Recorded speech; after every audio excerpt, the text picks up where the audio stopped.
Nkwanirizaako gwe munnange akyagyekomiddeko ensi Buganda anti munnange ensi Buganda kuno kwe kwaffe Kabanda Musoke ow'Ennabalanga Bukoba Kyaggwe akaala amatendo nze nkubuuzaako nateera olunaku olwaleero kansuubire nti munnange oli bulungi.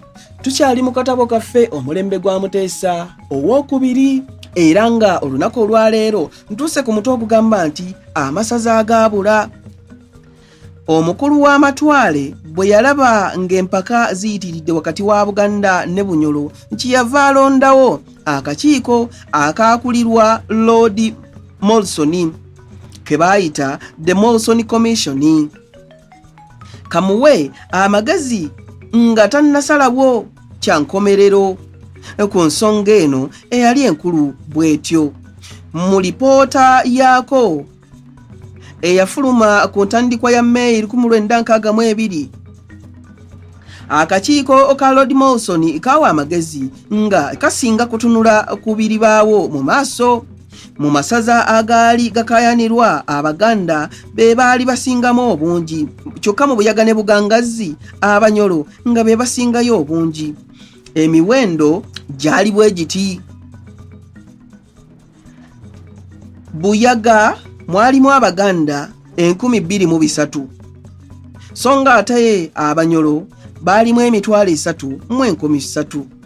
Bugangazi mwalimu Abaganda 4,200 so nga ate Abanyoro baali 1,607.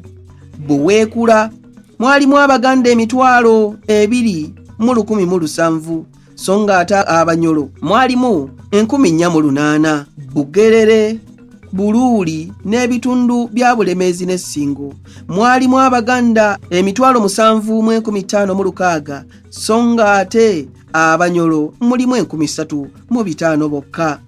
Omugatte Abaganda mu masaza gano agaali gakayanirwa nga bali 10,308 so nga ate Abanyoro baalimu 5,800. Munnange akakiiko ka Lord Molson kasalawo nti Buyaga ne Bugangazi nga bwe mulimu amasiro ga Bunyoro gasaana kuzzibwa Bunyoro gali amalala 4 gasigale e Buganda. Olusozi Mubende n'akabuga kaakwo ebyo kasalawo bisigale nga bifugibwa butereevu gavumenti ya Uganda. Ate Buweekula n'ebitundu bya Buganda ebirala Bunyoro byali ekayanira bisigale mu Buganda. Mu kwemulugunya kwabwe kwe baleeta Abanyoro bagamba nti gavumenti ya Kabaka Abanyoro abali mu masaza ago yali ebayisa bubi ng'ebasosola kyokka gavumenti ya Kabaka ab'akakiiko bajejjeereza. Munnange ntuuse ku mutwe ogugamba nti Muteesa agaana okusalaasala mu nsi ye. Olwamala okusoma lipoota ya Molson Kabaka Muteesa II n'alangirira mangu ago nti ye nga Kabaka wa Buganda ebyokusala mu nsi ya Buganda ebitundutundu ekitundu kiweebwe Bunyoro takikkirizaako n'akamu era tagenda kukikkiriza. Kwe kukubira omukulu w'amatwale essimu nga wakanya ensala eyo.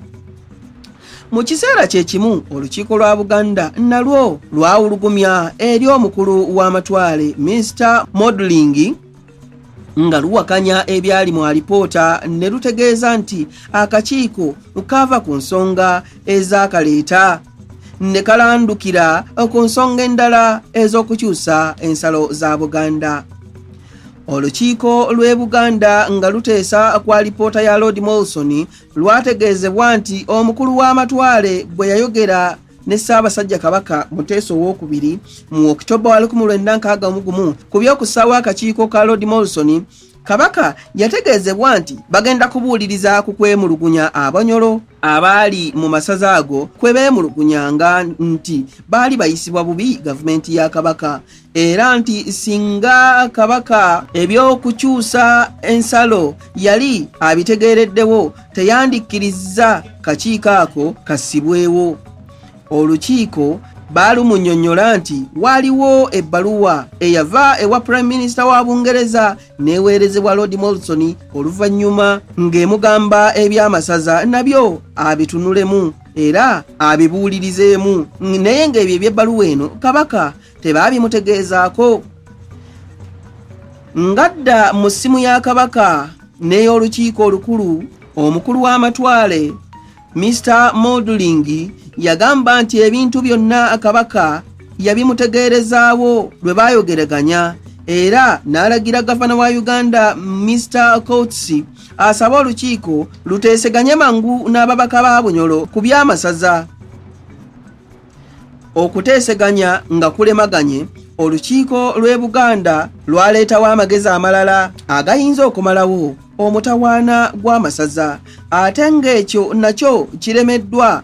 Abali mu kitundu ekyo babuuzibwe ku nsalawo gye baagala okudda.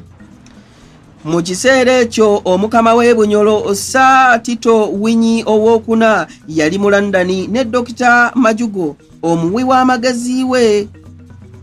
Bwe baawulira ebyava mu alipoota ya Nelson ne bagamba omukulu w'amatwale amasaza abiri Buyaga ne Bugangazzi gabaweebwe. Mu kiseera ekyo kyennyini awatali kulonzalonza balyoke baddeyo mu Uganda nga bamaze okugafuna. Olukiiko lwa Buganda lwagaana nti Buganda tegenda kukkiriza okuteesa na gavana oba Bunyolo kasita okuteesa kulibanga kulimu ebyokukyusa ku nsalo za Buganda.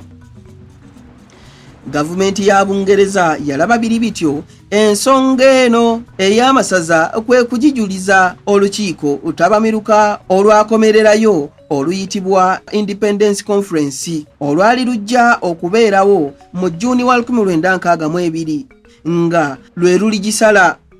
Ensonga y'amasaza bwe yayanjulwa mu lukiiko olwo olwakomererayo kyalabikirawo nga ku njuyi zombi tekuli aseguka. Ababaka ba Buganda nga basimbye Nakakongo, bo Abanyolo nga tebakyasalikako musale.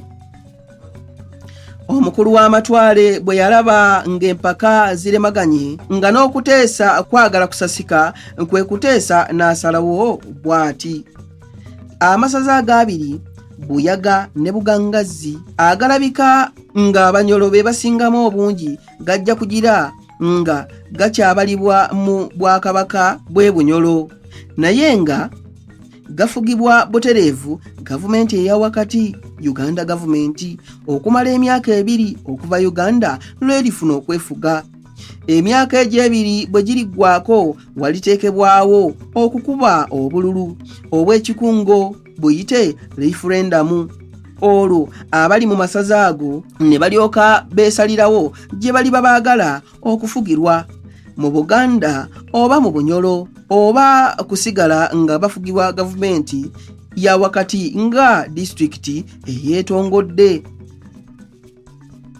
Enjuyi zombi tekwali lwasiima nsala eyo okuggyako Obote ye yakikkiriza, era omukulu w'amatwale awo we yamanyira ku masaza agaabula.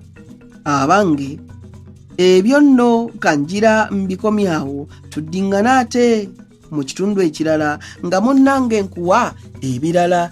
Ayi Katonda kuuma Namulondo.